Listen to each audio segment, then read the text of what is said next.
Kim Cobalt'da mana shunaqa holatni ko'rgan? Bismillah, mana zavod qilamiz buni. Mashinamiz o't oldi. Xullas, birga urdik. Oyoqda seplindan olamiz. Mashina hech qanaqa o'rnidan qo'zg'almayapti.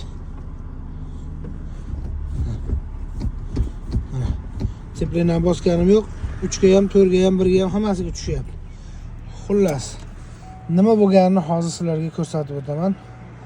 Bilib olasizlar o'zlaring uchun. Ko'pchilik bu Cobalt'ning muammosi granatasining soqqalari to'kilib ketgan deb o'ylagan bo'lsa kerak, lekin unaqa emas. Bu mashina mana shu kunlarda Perevalda rosa probka bo'lyapti-ku, 6 soatlik probkada qolib ketgan. Nuftaning ko'p bosilishi natijasida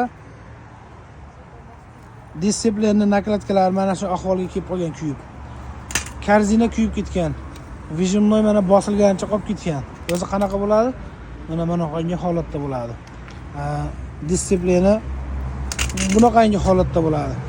Xullas, uchalasini ham komplekt qilib yangi Exa firmasini Valeo eng toza mahsulotlardan chiroyli qilib ustanovkalarni qilib beramiz. Sizlarda bunaqa muammo kuzatilmasin, lekin kuzatiladigan bo'lsa, bemalol o'zimizga olib kelinglar, ishlaringizni sifatli qilib berishga harakat qilamiz.